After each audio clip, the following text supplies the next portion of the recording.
What is going on, you guys? Today, we're going to do another book review.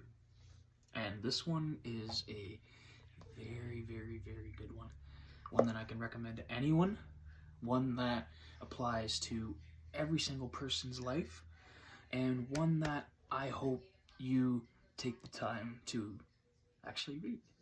Because it's a great book, and like I said, I think anyone can enjoy it and get anything from it.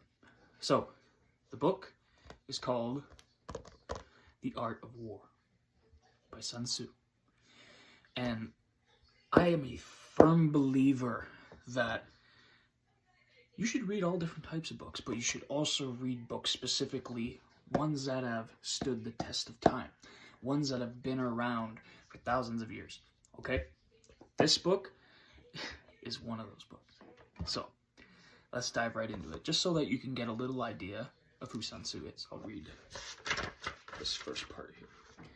Sun Tzu, a military general. I got a kitty pushing on my phone. A military general and strategist who lived in ancient China. This is going everywhere. In ancient China, is one of East Asia's most important historical figures. Traditional historians believe that he lived between 544 to 496 BC. Sun Tzu's birth name was Sun Wu. The name he is well known with is an honorific that means master son. He is most famous for writing The Art of War, a timeless classic and one of the most important works of Eastern literature. So, this book, his tactics, his military tactics and warfare has been employed by so many different generals and conquerors because these tactics are so foolproof. Sun Tzu has been through many different examples and learned from experience. That's why people like Napoleon, Mao Zedong, Fidel Castro, Joseph Stalin, and the General Douglas MacArthur. They used his strategies to plan their own in countless battles and conflicts.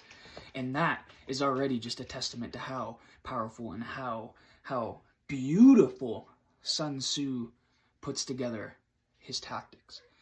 And I'm not going to read the whole book for you because I got to leave some of it a little bit of a mystery, but I believe that whatever book you read, as long as you get one golden nugget, I like to think of being the Robin Hood of books, right? You're going in and you're trying to find some gold, a golden nugget, you're trying to find something, but once you find what you need, you take that and then you move on, right? And here I am, I'm giving it back to other people. I'm the Robin Hood of books, right? You gotta at least get one golden nugget. You don't have to read the whole thing, even if you just flip through. Found something that applies to your life. Found something that relates to you and that you could use to grow yourself. That is the thing that I think people go wrong when they're reading books, is that they're not reading because they want to, and they're not reading the things that they're interested in, right?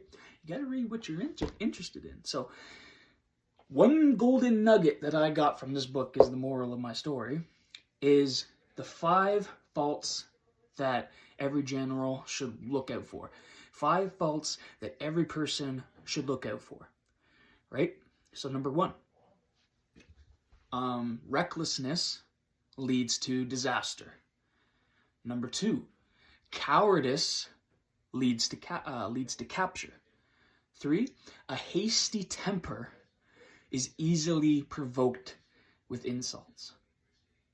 Number 4, a delicacy of honor is sensitive to shame. And number 5, an over-solicitude of your men creates excessive worry. 5 relevant faults that we all need to look out for, right? We can't be reckless because it's going to lead to destruction. You have to be careful with your decisions, but you also have to be quick with your decisions, especially if you want to be a leader. And number 2, cowardice leads to capture. You have to be able to take risks. You have to be able to trust your instincts and your gut, especially when you believe something is true. Number 3, a hasty temper is easily provoked. If you get mad easily, it's going to be very easy to manipulate you and take advantage of you. And number 4, if you are very delicate, if you're very delicate towards your honor, you're afraid to be ashamed, then it's going to happen anyway, right? You're going to become ashamed, and this delicacy of your honor is so sensitive to shame. And you can't be sensitive to shame, because what happens when you fail? You feel shame.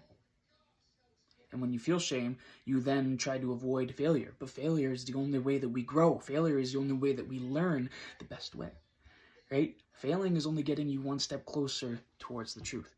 But I mean, for Sun Tzu and a fact of war and being a general, those have large consequences. So you can't be afraid to fail. You can't be afraid of shame. But the other side of the coin is you also have to just be careful, and it is a tightrope balancing act that you're walking across. Number 5, an over-solicitude for one's men. So if you're a leader, you have to allow and trust yourself that you are making the best decisions. You can't be too worrisome about the people that you're leading. Of course you have to care. Of course you have to, some extent, worry about them. But an over amount of worrying causes you more stress, so then you make less risky decisions that could potentially win you the war, right? Win you the battle, whatever that may be. Get you that bigger paycheck that you want, right? Taking those risks. So those were the 5 things. That was my golden nugget, and I hope it's a golden nugget for you too, because we all can apply these ideas and ideologies to our own lifestyle. So, please go and get the book, The Art of War by Sun Tzu. I'm done talking about it because I want you to go read it yourself. Sound fair enough?